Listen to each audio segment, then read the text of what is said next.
എന്താണ് വെല്ലച്ചൻ എന്താ ഇവിടെ? ദേഹത്ത് നനഞ്ഞു പോടാ കുറങ്ങ. നീ എന്തിനാടാ ഓടിയത്? ഒരു പശു കുത്താൻ വന്നു. പശുവോ? വീട്ടിനകത്തോ? ഇവനകത്തുണ്ടായിരുന്നോ? പക്ഷെ നിങ്ങൾ പറഞ്ഞൊന്നും ഞാൻ കേട്ടില്ല. അവന്മാർ രണ്ടും കൂടെ നിന്നെ പറഞ്ഞു വിട്ടതല്ലേ? എവിടെയാണ് അരവിന്ദൻ? അരവിന്ദനോ? ഞാനിപ്പോ അരവിന്ദന്റെ അടുത്ത് വന്നിട്ട് എത്രയോ നാളായി. എനിക്ക് അരവിന്ദനെ അത്യാവശ്യമായിട്ടൊന്ന് കാണണം. പ്ലീസ്. ഓക്കെ, അറേഞ്ച് ചെയ്യാം.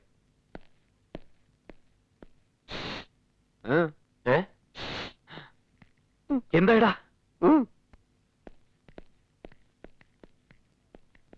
തൽക്കാലം നീ മാത്രം വന്നാ മതി.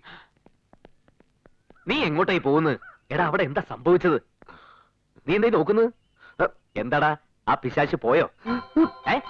എന്തിനാ അവള് വന്നത്? അവളെ കെട്ടണമെന്ന് പറയാനാ? നീ എന്താ കണ്ണുരുട്ടുന്നത്? എടാ, ഭദ്രകാളി വന്നത് എന്തിനാണെന്ന്? എടാ, സോറി. താങ്ക്സ്. ഇനി ഞങ്ങൾ തമ്മിൽ സംസാരിച്ചോളാം. Best of luck. അരവിന്ദന് വിരോധമില്ലെങ്കിൽ നമുക്ക് കുറച്ച് നടക്കാം. വിരോധമുണ്ട്. ആ വിരോധം പറഞ്ഞു തീർക്കാനാ ഞാൻ വന്നത്. അതെങ്ങനെ പറഞ്ഞാ തീരുന്നതല്ല. പിന്നെ അനുഭവിച്ചു തീർക്കണോ? അതിനും തയ്യാറായി തന്നെ ഞാൻ വന്നിരിക്കുന്നത്. അരവിന്ദൻ എന്റെ ജീവൻ രക്ഷിച്ച ആ നിമിഷം മുതൽ ഞാൻ അരവിന്ദൻ ഇഷ്ടപ്പെട്ടിരുന്നു എന്നുള്ളത് സത്യമാ. പക്ഷേ അത് അരവിന്ദൻ വിചാരിക്കുന്ന പോലുള്ള ഒരിഷ്ടമല്ലായിരുന്നു. കൊട്ടാരത്തിൽ ആരും കാണാതെ സമ്മാനമായി ഞാൻ മോതിരം തരുമ്പോഴും ഒപ്പം ആടുകയും പാടുകയും ഒക്കെ ചെയ്യുമ്പോഴും അരവിന്ദന്റെ മനസ്സിൽ ഇങ്ങനൊരാഗ്രഹം വളരുന്നത് സത്യമായിട്ട് ഞാൻ അറിഞ്ഞില്ല. അല്ലെങ്കിൽ എന്നെ ഇത്രമാത്രം സ്നേഹിച്ചിരുന്ന ഒരാളെ ഞാൻ തിരിച്ചറിയാതെ പോവില്ലായിരുന്നു. ഇപ്പോഴും അരവിന്ദന്റെ മനസ്സിൽ ആ സ്നേഹം ഉണ്ടോന്ന് എനിക്കറിയില്ല. ഉണ്ടാവാൻ വഴിയില്ല. വഴിയില്ല എന്നല്ല, ഇല്ല. കുറച്ചു മുമ്പ് എന്നെ കുറിച്ച് വെറുപ്പോടെ പറഞ്ഞതൊക്കെ ഞാനും കൂടെ കേട്ടതല്ലേ. വെറുത്തോളൂ, എത്ര വേണമെങ്കിലും വെറുത്തോളൂ. പക്ഷെ അരവിന്ദൻ വിശ്വസിക്കുന്ന പോലെ ഒന്നും മനഃപൂർവ്വം ചെയ്തതല്ല. വേണ്ട, അതൊന്നും ഇനി അരവിന്ദൻ മാറ്റണ്ട. എല്ലാം അങ്ങനെ തന്നെ ഇരുന്നോട്ടെ. എല്ലാ തെറ്റുകളും ഞാൻ ഏൽക്കുന്നു, അതിനൊക്കെ മാപ്പും ചോദിക്കുന്നു. എന്നിട്ടും എന്നെ വെറുക്കാനെ തോന്നുന്നെങ്കിൽ വെറുത്തോളൂ. പക്ഷെ എനിക്ക് അരവിന്ദനെ മറക്കാൻ പറ്റില്ല. അരവിന്ദനില്ലാണ്ട് ഞാൻ ജീവിക്കുകയില്ല.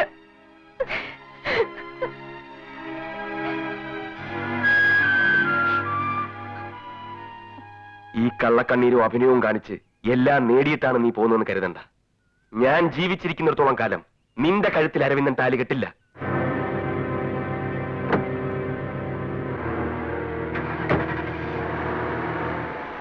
ഇത് അസൂയാണ്, മുഴുത്ത അസൂയ. ഇത്രയും വലിയൊരു രാജകുടുംബത്തിൽ നിന്ന് കാണാൻ അതിസുന്ദരിയായ ഒരു പെൺകുട്ടിയെ കൂട്ടുകാരന് കിട്ടുമെന്ന് അറിഞ്ഞപ്പോ അവന് സഹിക്കാൻ വയ്യ. ആ പെൺകുട്ടിക്കാണ് കണക്കില്ലാത്ത സ്വത്ത്. അതിന് അരവിന്ദന്റെയും കൂടി ആകാൻ പോവല്ലേ. എത്ര ആത്മാർത്ഥമുള്ള സുഹൃത്തുക്കളാണെങ്കിലും ഇതൊന്നും ആർക്കും സഹിക്കാൻ പറ്റില്ല. എനിക്കാണ് സഹിക്കാനേ പറ്റില്ല. ഏയ്, അങ്ങനെയൊന്നും ചിന്തിക്കുകയും പ്രവർത്തിക്കുകയും ചെയ്യുന്ന ആളല്ല ചന്തു. ചന്തുവിനെ ഞങ്ങൾക്കറിയാം. അല്ലെങ്കിൽ പിന്നെ ഈ കല്യാണം നടക്കരുതെന്ന് അവൻ എന്താ ഇത്ര വാശി?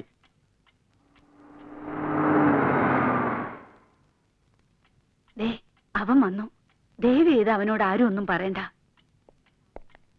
ആ, ഇതാരിത്? ലാസറളയപ്പനോ? എപ്പോ വന്നു? കുറച്ചേരായി. ഇതെന്താണ് എല്ലാവരും കൂടി ഒരു ഗൂഢാലോചന? ഗൂഢാലോചന അല്ല, കല്യാണാലോചനയാണ് അരവിന്ദന്റെ. അതേ, അപ്പൊ ഈ കോൺട്രാക്ട് പണിയൊക്കെ നിർത്തി ബ്രോക്കർ പണി തുടങ്ങി. പോണില്ലേ ഇനി പോണ്ടിച്ചേരിക്ക്?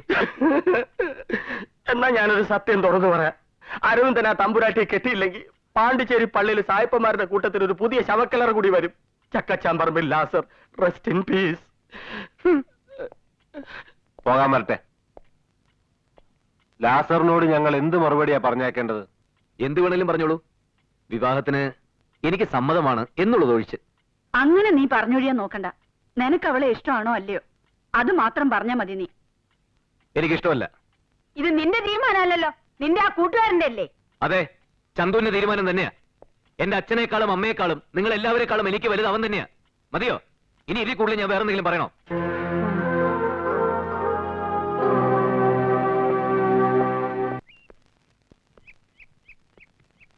ഇത് കുറെ നേരമായല്ലോ.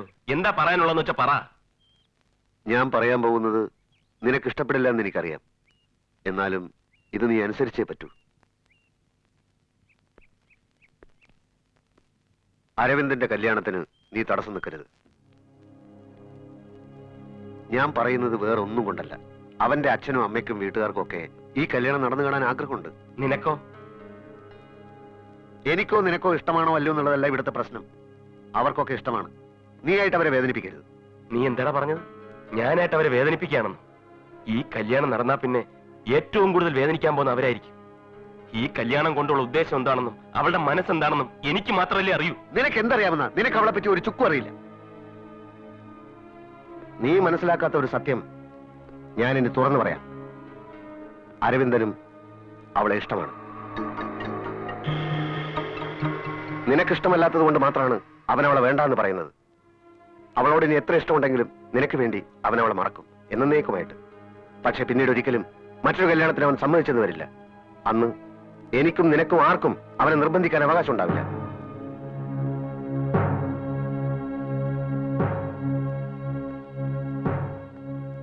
അവനവളെ ഇഷ്ടമാണെന്ന് നിന്നോട് പറഞ്ഞു. പറഞ്ഞു. എന്നിട്ടെന്താ എന്നോട് അവനിത് പറയാതിരുന്നത്? പറയില്ലവൻ. നിനക്കിഷ്ടമില്ലാത്തതൊന്നും അവൻ ചെയ്യുകയില്ല, പറയുകയില്ല. അവന്റെ കല്യാണക്കാര്യത്തിൽ പോലും നിന്നെ വേദനിപ്പിക്കാൻ അവന് പറ്റില്ല. അവനെ നീയും വേദനിപ്പിക്കരുത്. ഇല്ലടാ, അവന്റെ ഒരു ഇഷ്ടത്തിനും ഞാൻ എതിരി നിൽക്കില്ല. അവന്റെ സന്തോഷമല്ലടാ എനിക്ക് ഏറ്റവും വലുത്. ഞാനിപ്പോ നിന്നെ വിശ്വസിക്കുക. അവളുടെ മനസ്സ് മാറി അവൾ അവനെ ആത്മാർത്ഥമായി സ്നേഹിക്കുന്നുണ്ടെങ്കിൽ ഈ കല്യാണം നമ്മൾ മുന്നിൽ നിന്ന് നടത്തോടാ.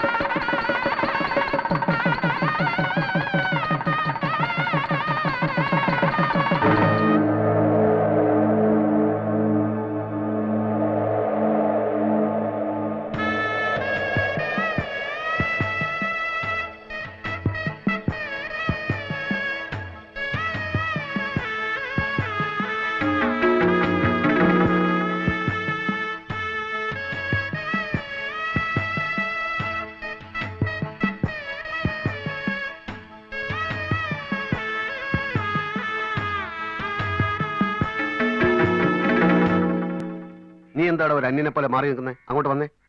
വേണ്ട, ഞാൻ പോവുക. അരവിന്ദൻ ചോദിച്ചാ ഞാൻ നാട്ടിലേക്ക് തിരിച്ചു പോയെന്ന് പറഞ്ഞാൽ മതി. ഛേ, എന്താണ് ഇതൊക്കെ? വേണ്ടാത്ത കാര്യങ്ങളൊക്കെ നിന്റെ മനസ്സിന് കളഞ്ഞ ആദ്യം. ജോയി, ഞാൻ പേടിച്ചു തന്നെ സംഭവിക്കാൻ പോവുക. നമുക്കിനി പഴയ പോലെ ആകാൻ പറ്റില്ല. വെറുതെ പിച്ചും പേയും പറയാതെ അങ്ങോട്ട് വരുന്നുണ്ടോ നീ? ഇല്ലടാ, അവളുടെ പക മുഴുവൻ എന്നോടാ.